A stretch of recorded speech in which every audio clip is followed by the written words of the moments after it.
करारविन्दे न पदारविन्दम् मुखारविन्दे विनिवेशयन्तम् वटस्य पत्रस्य पुटेशयानम्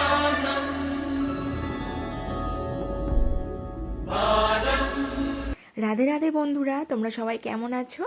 আমি তো খুব ভালো আছি। আর তার সাথে সাথে আজকে আমি ভীষণ এক্সাইটমেন্টও আছি, কারণ আজকে আমি যাব আমার ড্রিম প্লেস, আমার বৃন্দাবন। আর দেখতেই পাচ্ছ এখন সকাল 6টা বাজে, অথচ বাইরেটা কত অন্ধকার। ও হ্যাঁ, একটা কথা তো তোমাদের জানানোই হয়নি, আমরা দিল্লিতে শিফট হয়েছি। আর আমাদের অ্যাপার্টমেন্ট থেকে বৃন্দাবনের দূরত্ব কতটা জানো? মাত্র 3 ঘন্টা। আর তাই আমরা দুজনে বাইক নিয়ে বেরিয়ে পড়লাম বৃন্দাবনের উদ্দেশ্যে। তবে সত্যি কথা বলতে কি, আমার যেন এখনও বিশ্বাস হচ্ছে না আমি সত্যি বৃন্দাবনে যাচ্ছি কি না। তবে ভাবতেই পারিনি বাইরেটা এতটা ঠান্ডা হতে পারে, কারণ এখন তো সবে শীতের শুরু, আর ঘরের মধ্যে এতটা ঠান্ডা মনেও হয় না। তবে বাইকে বসে হাওয়াতে এতটা ঠান্ডা লাগছিল যে যখনই সুযোগ হচ্ছিল দাঁড়িয়ে একটু রোদের মধ্যে হাত টাত গরম করে নিয়ে আবার যাচ্ছিলাম। তবে আজ রোদও যেন ঝিমিয়ে রয়েছে, গায়ে এতটুকু রোদ লাগছে না। আর এই যে এদিকে আমরা টোল ট্যাক্সের কাছে চলে এলাম। আর আমাদের বাইকের টোল ট্যাক্স কেটেছিল 160 টাকা, আর আসার সময়ও তাই 160, তাই টোটাল লেগেছিল 320 টাকা। আর এদিকে আমার অনেকক্ষণ থেকে ইচ্ছা করছিল একটা চায়ের দোকান পেলে খুব ভালো হয়। আর অনেকক্ষণ পর আমি পেলাম একটা চায়ের দোকান। আর এই যে চাটা পেয়ে মনটা যেন শান্তি হলো একটু, কারণ এতক্ষণ এতটা রাস্তা জুড়ে একটা দোকানপত্র কিছুই ছিল না। আর এই যে এখান থেকে দেখতে পাচ্ছি বৃন্দাবন মাত্র আর 8 কিলোমিটার।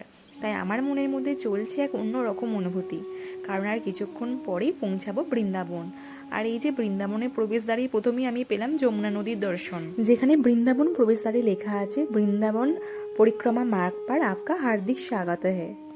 হোটেলে পৌঁছে আমরা কোনো রকমের পোশাক পরিবর্তন করেই বেরিয়ে পড়লাম বৃন্দাবন পরিক্রমায়। আর আমাদের প্রথমেই ইচ্ছা ছিল ইন্দ্রিতলা দর্শনে। তবে জানি না বৃন্দাবনেশ্বরের কী ইচ্ছা, আমাদের প্রথমেই যেতে হলো বাঁকে বিহারী মন্দিরে, কারণ আমাদের অটোওয়ালা এখানেই নামিয়ে দিয়েছিল। তবে মন্দিরে প্রবেশের আগে আমরা এখান থেকে বাঁকে বিহারীজির জন্য প্রসাদ নিয়ে নিই, আর তারপর আস্তে আস্তে মন্দিরের দিকে এগিয়ে যাই। এই বাঁকে বিহারী মন্দিরে বাঁকে বিহারীজিকে ভীষণ পবিত্র এবং জাগ্রত বলে মনে করা হয়। আর এখানে মন্দিরের দ্বার প্রায় বন্ধ রাখা হয় এবং মাঝে মাঝে খোলা হয়। একে বলা হয় ঝাঁকি দর্শন। আর এই অদ্ভুত দর্শনের কারণ হলো, কোনো ভক্ত যদি বাঁকে বিহারীজির সামনে দাঁড়িয়ে তার মায়া ভরা চোখ নিয়ে এক দৃষ্টিতে তাকিয়ে থাকে, তবে বাঁকে বিহারীজি তার মায়ায় পড়ে যায় আর মন্দির ছেড়ে সেই ভক্তের পিছনে পিছনে চলে আসে। আর এই মালাটা আমি পেয়েছিলাম বাঁকে বিহারী মন্দিরে এক পুরোহিতের হাত থেকে, তাই এটা আমি পরম সৌভাগ্যের মনে করি। আর এরপরই আমরা চলে আসি নিধুবনে। আর এখানে আমরা পেয়েছিলাম একজন গাইডকে, যিনি আমাদের সমস্ত কিছু। एक बार बोलो राधे राधे। अब सुनिएगा, मर जाता है, पागल हो जाता है, भरा हो जाता है। हमारे तुम्हारे घर में श्यामा तुलसी, रामा तुलसी, यहाँ 2 प्रकार का तुलसी। इस साइड में लक्ष्मी तुलसी 108 है। कन्हैया का इनको ये वरदान है कि रात को 12 बजे से लेकर सुबह 4 बजे तक ये सारी गोपियाँ बन जाती हैं और बीच में रास होता है। रास करते करते गिरते हैं तुलसी के मोती, वो मोतियों का प्रसाद भगवान के घर पहुँचाते हैं। आसपास के मकान वाले सारे लोग खिड़की दरवाजा बंद।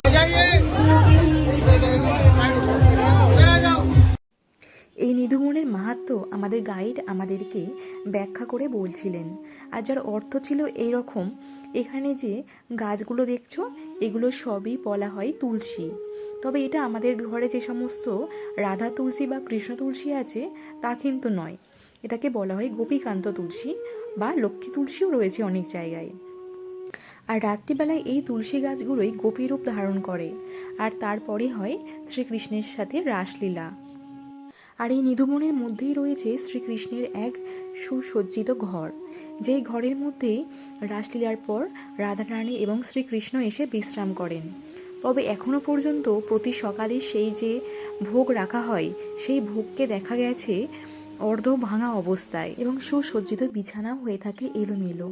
আর এই যে দেখতে পাচ্ছ এখানে অনেক সমাধি রয়েছে। রাত্রিবেলা নিধুবনে যারা রাসলীলা দেখার জন্য প্রবেশ করে তারা অনেকেই হয়ে গেছে পাগল, এবং যারা রয়ে গেছে তাদের সবাইকে পাওয়া গেছে মৃত অবস্থায়, আর তাদেরকেই এখানে সমাধি দেওয়া হয়েছে। নিধুবনে এই সমস্ত গাছের রয়েছে আর এক মাহাত্ম্য, প্রতিটা গাছ যেন মাটির দিকে ঝুঁকে রয়েছে, অর্থাৎ প্রতিটা গাছ যেন শ্রীকৃষ্ণের চরণ পাওয়ার আশায় নিচের দিকে নত হয়ে রয়েছে। এই যে বৃক্ষ দেখছো, এটাই হলো কল্পবৃক্ষ। আর এখানে দাঁড়িয়েই সমস্ত মানুষ তার মনের কামনা জানায় শ্রীকৃষ্ণের কাছে।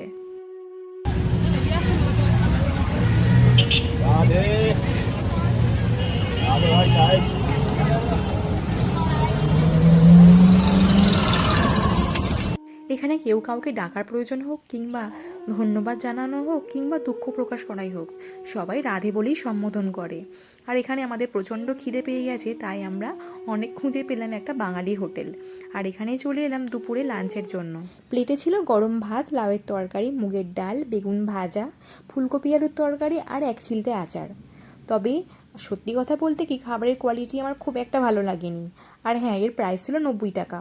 আর এখন রুমে চলে এলাম, আর একটুখানি রেস্ট নিয়ে আবার বিকেলবেলা বেরিয়ে পড়বো। আবার বিকাল হতে না হতেই আমরা দুজন রেডি হয়ে একটা অটোরিকশা ধরে বেরিয়ে পড়লাম। আর তোমরা ভাবছো হয়তো বাইক থাকা সত্ত্বেও কেন আমরা অটোয় করে আসছি। আসলে এখানে কোনো পার্কিং প্লেস নেই, তাই জন্যই আমরা অটোয় করে আসছি। আর এখন এসেছি ইস্কন মন্দিরে।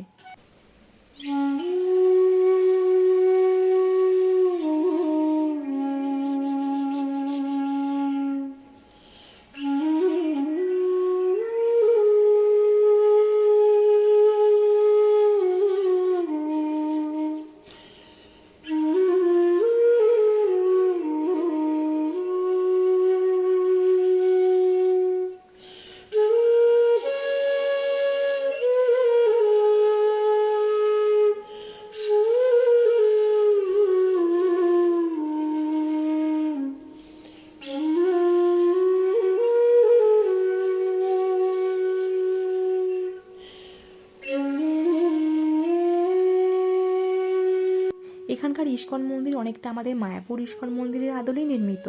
তবে কিছু কিছু জিনিস এখানে অভিনবত্ব রয়েছে, যেমন একটি মানুষের জন্ম থেকে মৃত্যু পর্যন্ত বিভিন্ন অবস্থার যে বর্ণনা রয়েছে তা তোমরা দেখলে। তাছাড়া এখানে রয়েছে নাম জপের মন্দির, যেখানে প্রবেশ করতে গেলে অবশ্যই নাম জপ না করলে ঢুকতে দেওয়া হয় না। হরে কৃষ্ণ কৃষ্ণ কৃষ্ণ হরে হরে, হরে রাম রাম রাম হরে হরে। এখানে আমি হরিনাম জপ করে নাম জপ মন্দিরে প্রবেশ করলাম। আর তারপর এখানে ছবি ছিল 108 পদ্মের, যেখানে প্রতিটা পদ্মের উপর দাঁড়িয়ে হরিনাম মহামন্ত্র জপ করতে করতে এগিয়ে যেতে হবে।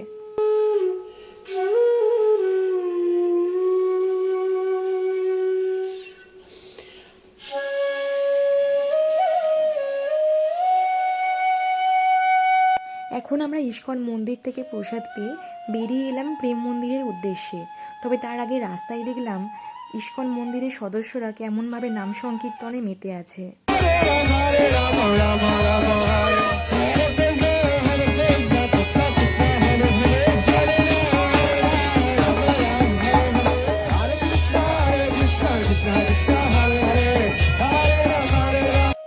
এখন আমরা এসেছি প্রেম মন্দির। আর এই মন্দিরে প্রবেশ করতেই আমি বুঝলাম সম্পূর্ণ মন্দির আলোকসজ্জায় নির্মিত। আর এই যে মন্দির দেখছো, বিভিন্ন সময় বিভিন্ন রং পরিবর্তন হচ্ছে মন্দিরের। আর চতুর্দিকে রয়েছে শ্রীকৃষ্ণের বিভিন্ন অবতারের রূপ, কখনো বা বাল্যলীলা, কোথাও বা প্রকাশ করা হয়েছে রাসলীলা, আবার কোথাও বা সখ্যলীলা।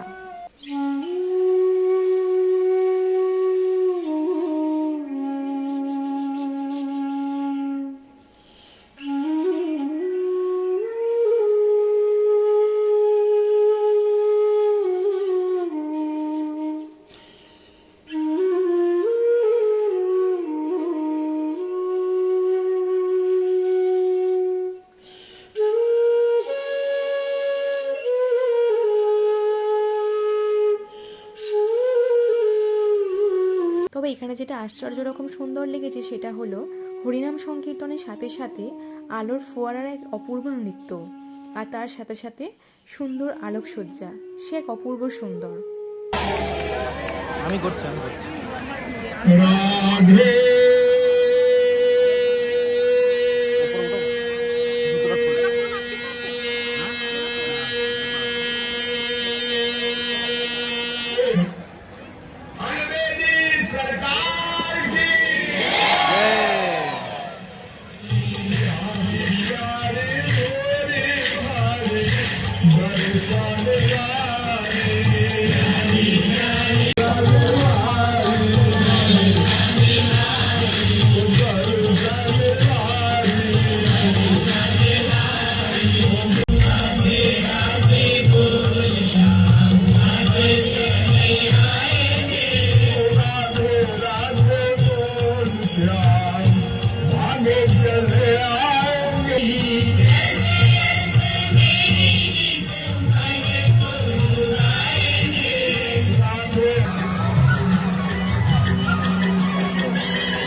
ভগবদ্গীতায় আমরা দেখেছি শ্রীকৃষ্ণ অর্জুনের রথের সারথি, আর ঠিক সেই দৃশ্য এখানে নির্মিত হয়েছে।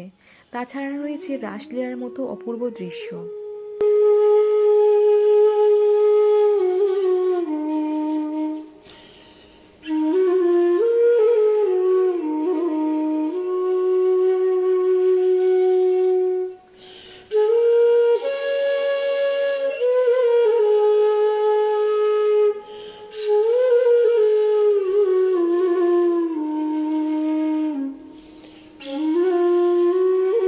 কথিত আছে যে বৃন্দাবনচন্দ্র শ্রীকৃষ্ণ সমস্ত বৃন্দাবনবাসীকে রক্ষা করার জন্য নিজের কুঁড়ে আঙুল দিয়ে গোবর্ধন পর্বতকে চাগিয়েছিল, আর তার তলায় প্রবেশ করেছিল সমস্ত বৃন্দাবনবাসী এবং বৃন্দাবনের সমস্ত প্রাণীগণ।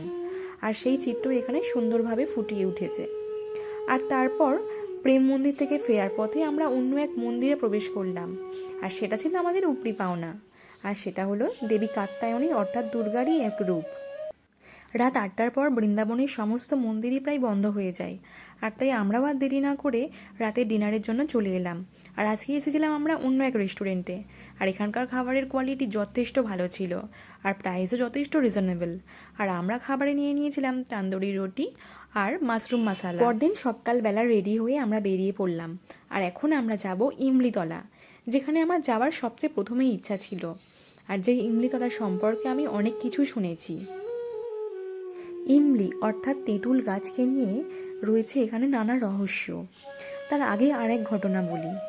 সেটা ছিল মহা রাস পূর্ণিমার এক রাত, যখন শ্রীকৃষ্ণ 1600 গোপিনীর সাথে রাসলীলায় মগ্ন। ঠিক তখনই রাধারানী অনুভব করলেন কৃষ্ণ যেমন তার সাথে রয়েছে, ঠিক তেমনি 1600 গোপিনীর সাথেও রয়েছে। আর তখন রাধারানীর মনে ভীষণ অভিমান হয়, তাহলে কি শ্রীকৃষ্ণের মনে তার কোনো আলাদা কোনো স্থান নেই? যেমন সবার রয়েছে ঠিক তেমন তারই রয়েছে। আর তাই অভিমান করে রাধারানী নিকুঞ্জবনের এক প্রান্তে গিয়ে লুকিয়ে পড়ে। আর মহারাসের আসল প্রাণ যে রাধারানী, তাই রাধারানীকে ছাড়া রাস তো সম্ভব নয়। তাই শ্রীকৃষ্ণ রাধাকে খুঁজতে থাকে। যখন শেষমেশ রাধাকে খুঁজে পায় না, তখন এই ইমলিতলায় এসে রাধা নাম জপ করতে থাকে। আর নামের মহিমায় রাধারানী কৃষ্ণের কাছে ফিরে আসে। এসে দেখে রাধা নাম জপ করতে করতে কৃষ্ণের বর্ণ গৌর হয়ে গেছে, অর্থাৎ তিনি ফর্সা বর্ণ ধারণ করেছেন, আর তার অন্তরের মাঝেই রয়েছে রাধারানী। তখন রাধারানী তার সমস্ত ভুল বুঝতে পারে। তিনি বুঝতে পারেন শ্রীকৃষ্ণ এবং রাধারানীর মধ্যে আলাদা কোনো প্রাণ নেই, যিনি শ্রীকৃষ্ণ তিনিই রাধারানী। আর শ্রীকৃষ্ণ জানায় তার যেই ফর্সা বর্ণ, সেটা হলো কলিযুগের শ্রী চৈতন্য দেবেরই এক অন্য রূপ। এই সেই ইমলি বৃক্ষ, যা ছিল 5500 বছর পুরনো। আর এই গাছই ছিল শ্রী রাধারানী দ্বারা অভিশপ্ত। তার কারণ হলো একবার শ্রীকৃষ্ণ রাধারানীর চরণে আলতা পরিয়ে দিয়েছিল, আর তাই সেই আলতা রাধারানীর ভীষণ প্রিয় ছিল। কিন্তু এই তেঁতুল গাছের তলা দিয়ে হেঁটে আসার সময় পাকা তেঁতুলে রাধারানীর পা পিছলে সেই আলতা খারাপ হয়ে যায়। আর তাই এই ইমলি বৃক্ষকে রাধারানী অভিশাপ দেয় যে তোমার গাছের তেঁতুল আর কখনো পাকবে না। আর তারপর থেকেই সেই গাছের তেঁতুল আর কখনো পাকেনি। আর এখন আমরা এসেছি যমুনা নদীর ঘাটে, মা যমুনা নদীকে দর্শন করার জন্য। ইমলিতলার নিকটেই অবস্থিত সেবাকুঞ্জ বা নিকুঞ্জ বন। তবে বলা হয় শ্রী রাধারানীর প্রিয় সখী ললিতার নামানুসারেই এই বনের নামকরণ করা হয়েছে। তবে এই বনের নাম সেবাকুঞ্জ হওয়ার পিছনে আরও একটি কারণ আছে।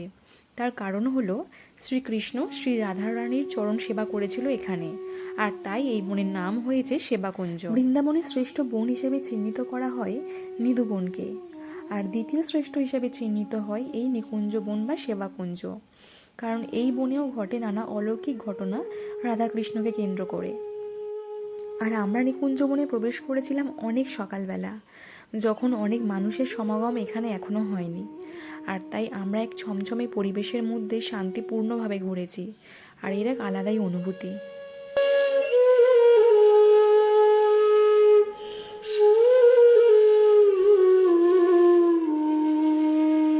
নিকুঞ্জবনের ভিতরে তেমন কোনো মন্দির ছিল না, ছিল একটি পট, আর এই পটেই প্রণাম জানালাম। আর তারপর এখানকার সেবায়তদের কাছ থেকেই জানতে পারলাম এই যে কুণ্ড দেখছো, এটা শ্রীকৃষ্ণ দ্বারাই নির্মিত। যখন রাস করতে করতে ললিতা দেবীর পিপাসা পেয়ে যায়, তখন শ্রীকৃষ্ণ নিজের বাঁশি দিয়েই এই কুণ্ডটি নির্মাণ করেন, আর তখন থেকে এই কুণ্ডের নাম হয় ললিতা কুণ্ড। সেবাকুঞ্জের কাছেই রয়েছে আরেকটি সুদৃশ্য মন্দির, এটি হচ্ছে রাধা দামোদর মন্দির। এই মন্দিরের পরম সম্পদ হল শ্রী রূপ গোস্বামী সেবিত বিগ্রহ, যা পরবর্তীকালে শ্রী রূপ দিয়ে যান শ্রীজীব গোস্বামীকে, কিন্তু সেই মূল বিগ্রহ অবশ্য এখন আর নেই এখানে। আওরঙ্গজেবের আক্রমণের সময় সেই বিগ্রহ তো নিয়ে যাওয়া হয় জয়পুরের হিম্মত রাম নাজিরের হাবেলিতে।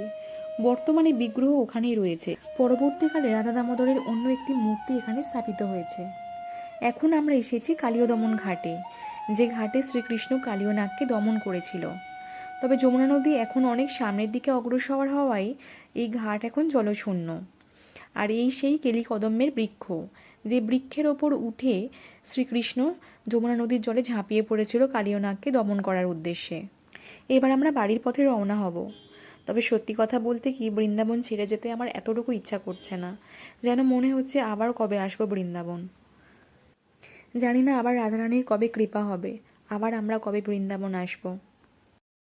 এখন আমরা লাঞ্চ সেরে তারপর বাড়ির দিকে রওনা দেবো। আর এই সেই শ্রী বাঁকে বিহারী রেস্টুরেন্ট, যেখানকার খাবারের কোয়ালিটি আমার খুব ভালো লেগেছে, আর খাবারের আমি ভালো রিভিউ দিয়ে এসেছি। আর আজকে আমরা খাবারের জন্য নিয়ে নিয়েছিলাম গরম গরম ভাত আর মটর পনির কারি, যেটার কোয়ালিটি খুব ভালো ছিল। আর তার সাথে নিয়ে নিয়েছিলাম রুটি আর পাঁপড় চাট। আর আমি ডিসাইড করেছিলাম নেক্সট টাইম যখন আমি বৃন্দাবনে আসব, আমি এই রেস্টুরেন্ট থেকেই খাবার নেব, কারণ এখানকার খাবারের কোয়ালিটি ভীষণ সুন্দর। আর তোমরা যদি বৃন্দাবনে আসো, তোমরাও কিন্তু অবশ্যই এই রেস্টুরেন্টেই এসো, কারণ খাবারের কোয়ালিটি তোমাদের এখানে ভীষণ ভালো লাগবে। তবে বৃন্দাবন থেকে ফেরার আগে যমুনা নদীকে আরও একবার দর্শন করে নিলাম আর জানালাম প্রণাম। তবে তোমাদের সাথে দেখা হবে আবার অন্য কোনো দিন। আর তোমরা জানো বৃন্দাবন দর্শন করে তোমাদের কেমন লাগলো। আর তোমরা সবাই প্রেম সে বলো রাধে রাধে।